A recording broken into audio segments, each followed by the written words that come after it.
You never figured on this, did you?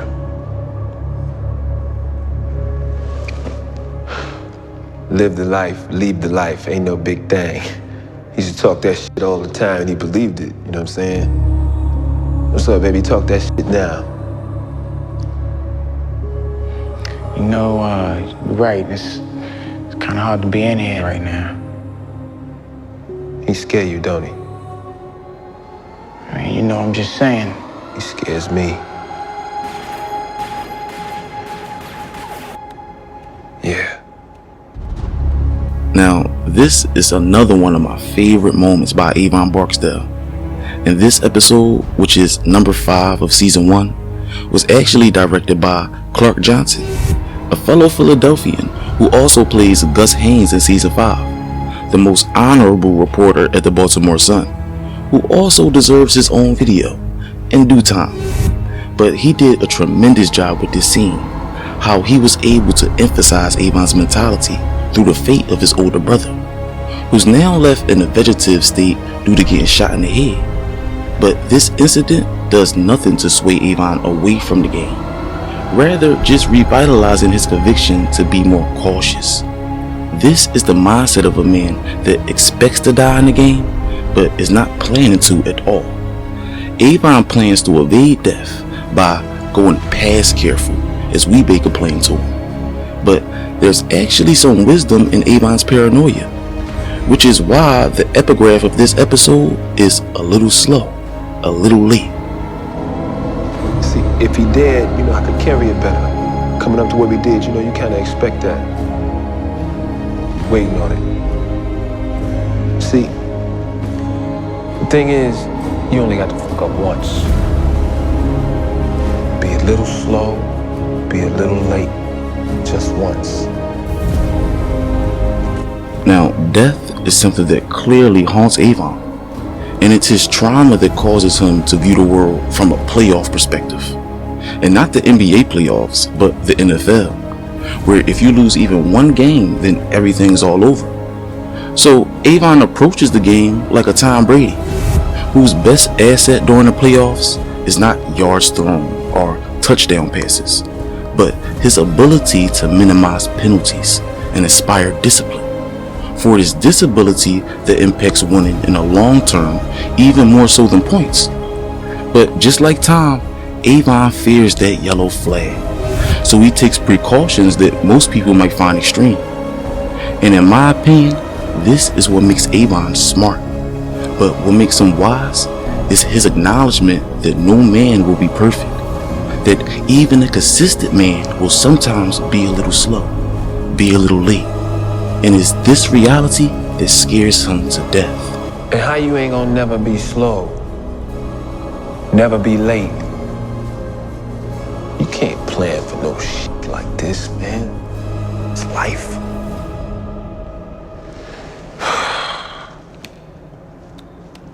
Yeah.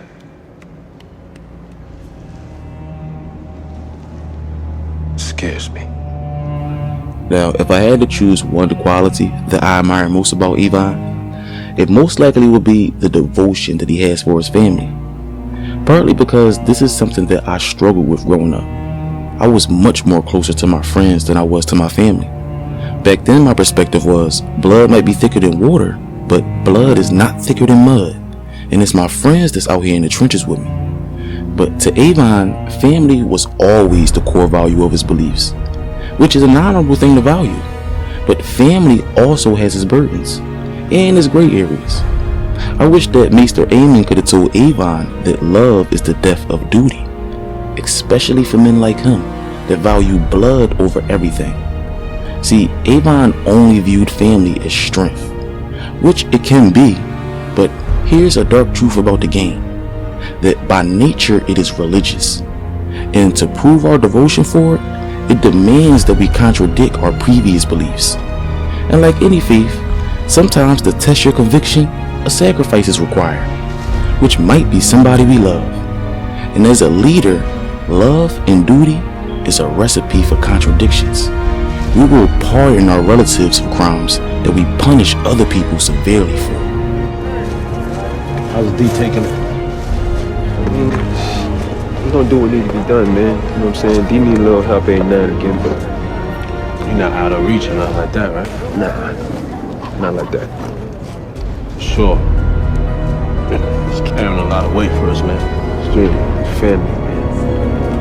All right? It's family. Take some real estate, put it in D's name. You got something to come home to. Do it. Thing is, Gene, what happened, you know what I mean? Push come to shove. I mean, I've been fair to him, ain't I? You've been fair. Too fair. O people, the nations before you went astray and were destroyed, because if a noble person among them committed theft, then he would be spared. But if a weak person among them committed theft, then they would inflict the prescribed punishment upon them. These are the words by Prophet Muhammad sallallahu alaihi wasallam regarding the consistency of maintaining the law. For even if Fatima committed theft, one of his most beloved daughters, I also would have her hand cut off, which is exactly what he did when his daughter got found guilty of theft. This is what I mean by true honor is cold, but nonetheless, it's a burden that a leader must carry. And the game might have many principles, but it only has one rule, which is no snitching. And most of us know the punishment for this act is death, which might seem severe to some people who associate all this to the streets, all while living in a state under federal laws that can sentence you to death if you commit treason or espionage, two non-violent crimes. And almost every country in the world understands this logic, that more times throughout the day, information is more powerful than a gun. And if someone breaks a principle, as their uncle, you have the right to forgive them based off of their previous merits, or blood in this case. But laws are not supposed to discriminate, regardless of who you're related to. Yo, man, I took that shit off you, put it on me, man, because that motherfucker was out of pocket with that shit. 20 years above his fucking head. He flipped, man, they got you, me, and fucking Brianna. No fucking way, man. Hell no. Now, I know you that family, you love that nigga, but you wanna talk that blood is thicker than water bullshit. Take that shit somewhere else, nigga. That motherfucker would've taken down the whole fucking show starting with you, killer. Now, I seen a few comments in my old video about who would have won this fight had Avon been healthy, given he was Golden Gloves and all that back in the day. But if you think about it, a real fight might have diverted us from the dialogue, which was much more important than Avon beating up Stringer. First time watching the show is this moment that we've all been waiting for D'Angelo's death to finally come to the light, and to see what Avon's reaction would be. Will he forgive Stringer and just understand that he couldn't do it himself? Or will he see it from a different perspective and feel like Stringer had no right regardless, and possibly want revenge? Now, if we take into account everything after this scene up until Stringer's death, it seems as though he went with the former and chose to forgive Stringer and recognize his own contradictions. Because not only did he defend String against Brother Mozone, but also against Brianna, which was much more harder for him to do. And I believe Stringer Bell could tell. So you ain't gonna say nothing on it? What is there to say? Avon, this is blood. Family. I know it. And I'm telling you that someone may have done this to us, Avon. To our family. The cop's just saying that shit. To mess with your head. Exactly. Why? That cop don't know me for shit. What the hell am I to him? He know you gonna wanna think this thing that D, you know, he wouldn't do what he did. I do think it.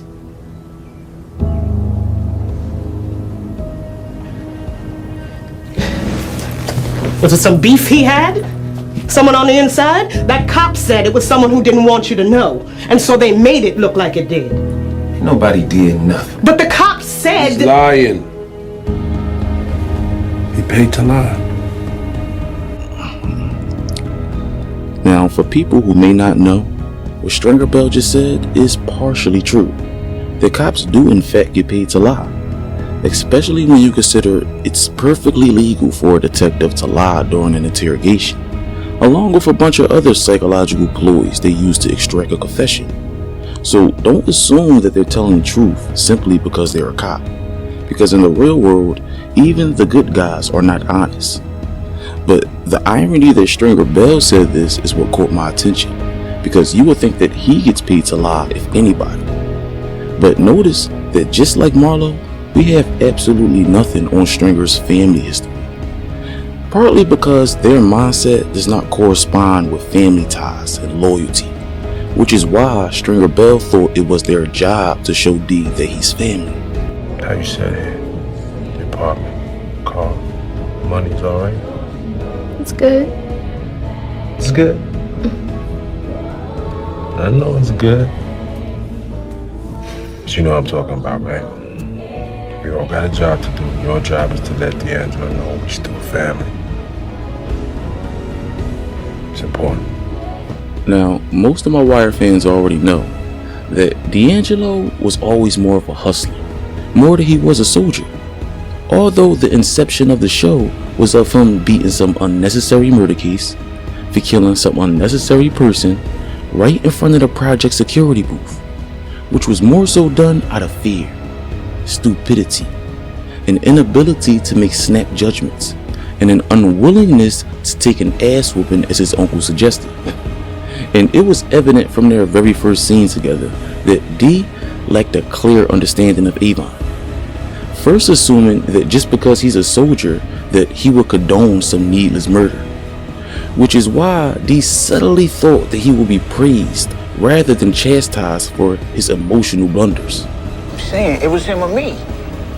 You in our building. You got people on both stairs. You got more motherfucking people out in the court. And you got a gun. So what I'm trying to figure out is how the f you end up shooting this in front of the security booth with all them people around. I'm saying this was coming at me like he was trying to end me. This ain't about him. It's about you. See, D's inclination to make excuses says a lot more about his character than the acts of violence that he commits. Personally, it tells me that D'Angelo is still childish. You literally just killed somebody, which in itself should make you contemplate. You did almost a year in jail fighting it, yet you still haven't come to a conclusion about where you went wrong in this equation. Because first understand that even if a man is coming at you, D, even if that man is willing to self-destruct in order to destroy you, still revoke him that power to dictate what your future will hold, which is a responsibility that every man must bear. This ain't about him. It's about you.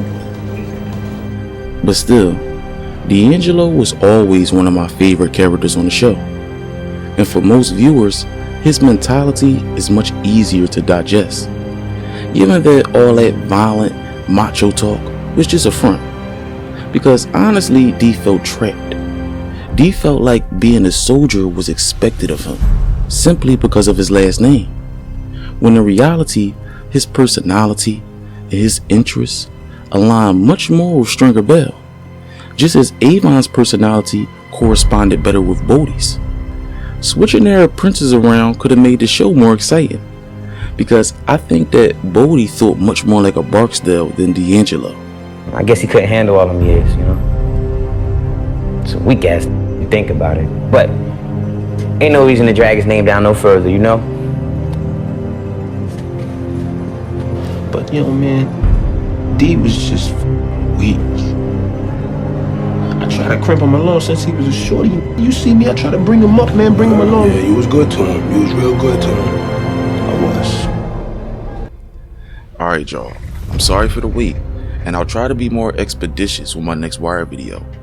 Because honestly, I don't feel like I'm getting any closer to completing Avon's character analysis.